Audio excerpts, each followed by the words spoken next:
So the movie starts out with Baby Rocket. Aw, he's so cute, right? Wrong. He's being tortured. He looks so scared in this shot, it made me feel so bad. And I really do like animals, so this hurt my heart for real, I'm not gonna lie. We're gonna get to his origin story soon, but for now, we cut to present day Rocket and the rest of the Guardians having to take a drunk, passed out Peter Quill to bed. Damn, bro, it's only 1 p.m. Why are you passed out drunk? This is not okay. But I'd be messed up too if I lost Gamora. Not only lose her, but she's not even dead anymore. She's just a Gamora from the past who came through during Endgame, and she doesn't remember Quill because she hasn't experienced what they went through together because she got moved from the past to the future. I don't know, man. Soundtrack was confusing. But after putting Quill to bed, Rocky gets tackled through 2 walls by a golden guy. Okay. He kinda swaggy though, I guess. Rocket scrambles away, and Nebula pulls up on him with one of the coolest jetpacks I've ever seen and blasts him through a wall. She thinks it's OV, but he gets right back up and tackles her into the ground. Then he starts wailing on her again and again and again and tosses her to the side. Like, damn, bro, you can't be beating on women like this. I guess I can't really blame him, though. She really don't look like one. Groot jumps from the sky right on top of him and tries to restrain him with his vines, and it looks like he's got him, but Golden Boy shoots up into the sky and crashes him into buildings to try and break free. He manages to break him off, and this guy, don't even get me started. What's his name, bro? Kraglin tries to use Yondu's whistle, but it just boinks off of him. I swear, bro, this guy is so useless. He does nothing. Rocket's trying to get a weapon ready, but Golden Boy lasers him and oof, yeah, you can't put a band-aid on that one. Mantis charges at him, but he breaks her arm. Ooh, you can't put a band-aid on that one either. He violating them. Peter finally decides to be helpful and uses his blasters to knock him back into Drax, who punches the daylight out of him. He then picks him up and uses damn near a WWE wrestling move on him. Matter of fact, it is a WWE wrestling move. I forgot Dave Bautista played Drax. We then cut to Rocket, who looks like he's having a heart attack or a seizure, I can't tell, but they try to use a med pack on him, but it's malfunctioning. Drax and Golden Boy are going at it, and this time Golden Boy is getting his hits in, until Nebula sneaks him and stabs Bro right in the back. Rocket's in critical condition, and they find out that there's a kill switch on his heart if anyone tries to tamper with him. So they have to find the code to disarm the kill switch by breaking into the data center where it's located. But this place they have to break into is a fortress. I'm talking Azkaban levels of security. So they're gonna need to recruit someone for help. They break through the shield without getting noticed and meet their contact, who is Gamora. Look at him freaking the fuck out. Nebula did not let him know she was the contact. Motherfuckers be like, yeah, I'm over here, and then start tweaking the fuck out the second they see her in public. But now they have to work together to break in. They float to the fortress, which is made entirely of flesh, by the way. Ew. Look, you can see the hair growing on it and everything, man. That's... They're able to land on the flesh and make a hole to get inside, but the hole alerted the guards, so they had to hide their spacesuits in a container to pretend to be workers. They get away with it, but the container was actually an ejector that ejected their spacesuits out into space, so now they have no way off. And guess who put it in the container? Mantis. It's always Mantis or Drax fucking up the plan, man, I swear. They split up to find the data, and Star-Lord bumps into this guy that looks like an Asian cyborg. Remember this, it's gonna come up later. The security guards recognize Drax and Mantis, and a fight breaks out. Mantis is this crazy jump kick that not even Jackie Chan could hit. Drax just starts throwing motherfuckers. The place goes on lockdown, but thankfully Star-Lord, Gamora, and Nebula already found the data, which is inside this hexagon. No, octagon. Wait, let me count. 1, 2, 3. Yeah, hexagon. Drax headbutts, throws both of these guards, but while he's celebrating, he gets shot by a laser cannon and gets sent flying. Ooh, yeah, that's a KO, Dave. They're both surrounded, and it's looking like they're barbecue chicken. Drax gets shot in the back again. Nebula runs to help, but she also gets shot in the back. Yeah, it's wraps. But just in time, Star-Lord gets access to the guard suit and makes them fly all over the place. Groot crashes into the station and helps them escape. But my thing is, after this, Drax is completely fine, but Rocket's getting in critical condition from one hit. Maybe Golden Boy's just way stronger or Rocket's smaller. I'm not really sure, but whatever, James Gunn. We also learned that Golden Dude was the son of the Sovereign Lady that they stole Anulax batteries from in the beginning of Volume 2. Now, I'm not exactly sure what Anulax batteries are, but if you slime motherfuckers out for some double A's, come on, bro. Uncalled for. We also learned that the High Evolutionary is the one who created their race, which is why they're helping him hunt Rocket. Now, you may be wondering, why is this guy hunting Rocket? Well, it's because he also made Rocket. or at least made him really smart, but Rocket escaped and he's been looking for him ever since because he's the first ever experiment of his that showed free will. Rocket was able to think for himself, create something new, not just regurgitate whatever was told to him. The Guardians open up the hexagon box of data and see the footage of what the High Evolutionary did to Rocket as a baby. And it was just horrible, man, disgusting. These innocent animals are getting opened up and hurt by this guy. Yeah, he gotta go. And this entire time, we've been getting a look into Rocket's past because of his coma. We see other animals that got experimented on with him. This is Lila, Teefs, and Floor, who were all shot by the High Evolutionary because they were failed experiments.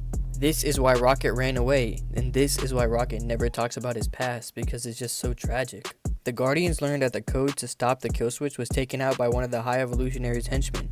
Yup, the guy Star-Lord bumped into earlier. Told you pay attention to him. They track him to this planet that's exactly like Earth, except everybody's an animal.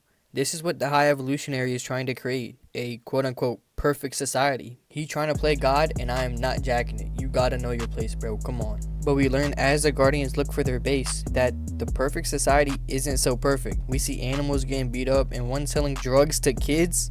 Yo, bro, he didn't improve anything. This used to happen at my high school all the time. They split up. Mantis, Drax, and Gamora watch Rocket, and Peter, Groot, and Nebula go to meet the High Evolutionary. Drax gets bored of waiting and tricks Mantis to go with him to the headquarters. Bro, come on, lock in. This isn't a game of Fortnite. You can't just push for no reason. You're selling. Nebula has to wait outside because she's a walking weapon, but Groot and Peter meet with the High Evolutionary. He gives them his evil bad guy speech about how he's actually a hero and just wants to help people. Yeah, Thanos already did this one, big bro. Go ahead and cut it out. We not falling for it. But this was all a distraction for Porky Pig to go take Rocket, and Drax and Mantis aren't there to protect him. Told you to stick to the plan, bro. We only got Gamora to protect him, and she's getting packed up until Golden Boy. Wait, what's bro's real name? I keep calling him Golden Boy. Adam Warlock? I'm just gonna keep calling him Golden Boy. He comes through for Rocket and knocks the wind out of Dave Blunt's. Gamora uses this as an opportunity to escape with Rocket. We cut back to Quill and Groot giving the henchmen work. Groot was hiding this bomb inside of him and throws it at the guards. He then proceeds to pull out 7 guns from inside his body. This is actually too tough, bro. He got every angle covered and he's even got blasters for Star-Lord. They get back to back and start frying these guards. They didn't even stand a chance. After taking out all the guards, Peter takes the guy who has Rocket's code and jumps out the building, which is 100 miles up in the air, with no parachute, no jetpack, no nothing. I'm thinking they're cooked, like it's over, until Groot jumps out with them and grows wings. He starts gliding with Quill. This is so dope, and it's kind of like Batman cape or Spider-Man's web gliders, but I'm not gonna lie, bro, Groot getting a little too overpowered. He can do literally anything. They smash the assistant into the ground and take the code from his head. This is when he gets in contact with Nebula, Drax, and Mantis, and they say they're on the flying building to save him. Like, are we serious?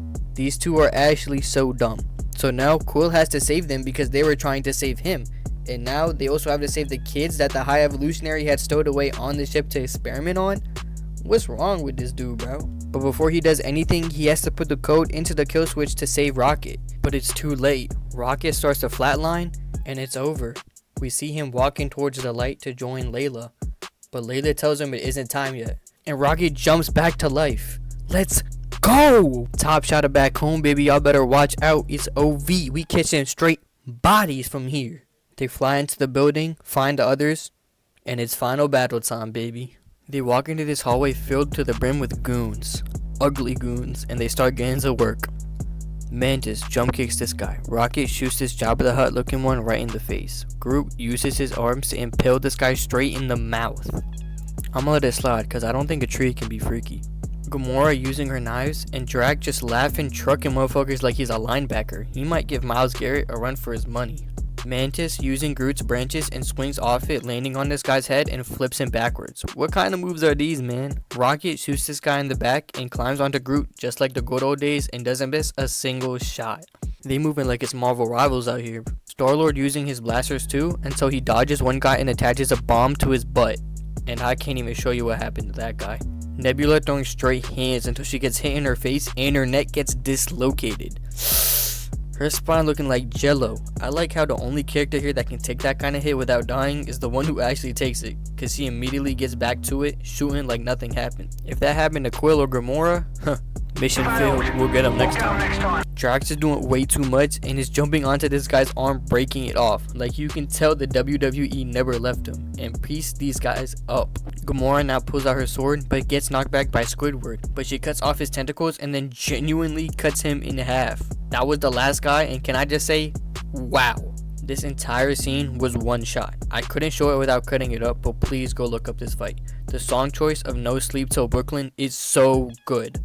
Anyways, they run to save all the kids, and Kraglin finally becomes useful and transport the entirety of Nowhere, which is a dead celestial school that they turn into a ship to connect to the evil layer to help the kids and animals, which we learned are also trapped. You know Rocket couldn't let him die after what happened to him. This is also where we learned that Rocket is actually a raccoon after he consistently denied it for 3 straight movies. But while he's saving the other baby raccoons, the High Evolutionary confronts him and he's trying to take back what's his, but Rocket's not having it. The High Evolutionary uses his gravity powers to throw him around the room, and it's looking like there's nothing he can do. Like, come on bro, scratch up his face or something like you did before. But this is when we find out Rocket has been waiting for this get back too. He got gravity boots already equipped so the High Evolutionary can't move him around, and shoots him right in the chest. The High Evolutionary tries to charge him, but Groot comes through grabbing him and Drax heaves him over his head into the ground, left hooks, Peter shoots him, and Mantis kicks him to the ground. That's a crazy 4-piece, bro. But he still hasn't had enough, so Nebula shoots him. Damn, he can't catch a break, and Gamora stabs him in the stomach. It's OV. Everybody escapes and the day is saved, but that's not the end, because the Guardians split up. Quill wants to go back to Earth and reconnect with his grandfather. Mantis wants to go and find herself, and Gamora was never really part of them, so she goes back with the Ravagers. But this creates the new Guardians, which is Rocket, Groot, Kraglin? Bro, not Kraglin, bro. I hate this guy. Golden Boy, this little girl that they saved, and a space dog.